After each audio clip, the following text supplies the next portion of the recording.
ইউনূস সাহেবের অধীনে কোনো নির্বাচন হবে বলে আমি মনে করি না। আর ইউনূস সাহেবের অধীনে কারো নির্বাচনে যাওয়া উচিত না, বিশেষ করে বিএনপির তো নাও। আমার অভিজ্ঞতায় বলে না যে ইউনূস সাহেবের অধীনে বিএনপি কোনো ধরনের রিজাল্ট নিয়ে আসতে।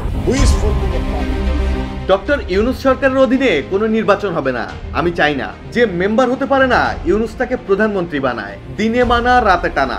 জামায়াতের সঙ্গে ইউনূসের সম্পর্ক হলো রাতের সম্পর্ক। বিএনপির পদস্থগিত হওয়া নেতা বীর মুক্তিযোদ্ধা অ্যাডভোকেট ফজলুর রহমানের এমন কড়া মন্তব্যে এখন তোলপাড় চলছে দেশের রাজনৈতিক মহলে।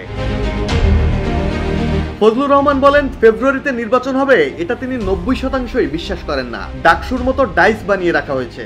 সব সাজানো, সব ফিতা জামায়াতের পক্ষে কাটা। তিনি তীব্র কটাক্ষ করে আরো বলেন, বাঁশের চেয়ে কঞ্চির দৌড় বেশি, সূর্যের চেয়ে বালুর তাপ বেশি। ইউনূসের press secretary Shafiqul Alam NCP নেতা ইসলামকে প্রধানমন্ত্রী বানানোর ঘোষণা আগেই দিয়ে রেখেছেন। জীবন অবাক না করলে কে করবে? 28% মিল্ক ফ্যাটের অবাক করার সাথে ফ্রেশ মিল্ক পাউডার। জীবন অবাক করুক প্রতিদিন। যে মেম্বার হতে পারে না তাকে প্রধানমন্ত্রী বানায় ইউনূস। আবার ইউনূস বানায় বললে একটু বেশি বলা হয়ে যাবে।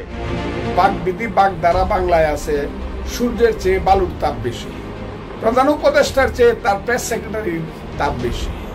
কাজে সে যেটা বলছে এটা হবে, নাহিদ হবে বাংলাদেশের প্রধানমন্ত্রী। ডক্টর ইউনূস ও জামায়াতের সম্পর্ক নিয়ে তোলেন কড়া অভিযোগ। সুরে সুরে বলেন, ঝাড়ের বাস কাটিয়া বন্ধু গাঙ্গে দিলাম বানা, রাতে আইও রাতে যাইও দিনে করি মানা। শফিকুর রহমান হলেন ইউনূসের রাতের বন্ধু, আর রাতের বন্ধুর প্রতি মায়া বড় বেশি। ইলেকশনটা ইউনূসের অধীনে করলে তারেক রহমান দেখবেন যে ইউনূস হলো তারেক রহমানের দিনের বন্ধু, আর শফিকুর রহমান হলেন ইউনূসের রাইতের বন্ধু। কারণ ইউনূস সাহেবের কাছে এমন চাবিকাঠি আছে, এমন ডাইস আছে, ডাইস পাত্র আছে, যে পাত্রে যত বুটোই দিক সেইটা মাইনরিটি হয়ে বেরিয়ে। এই ডাইস ইউনূস সাহেব করে রাখছে। ইউনূস সাহেব বহু।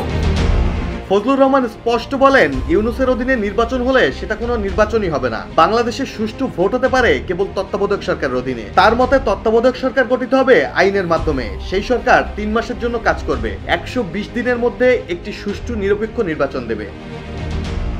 বুধবার একটি গণমাধ্যমে দেয়া সাক্ষাৎকারে এসব কথা বলেন ফজলুর রহমান। ডেস্ক রিপোর্ট, জয় জয়দীপ।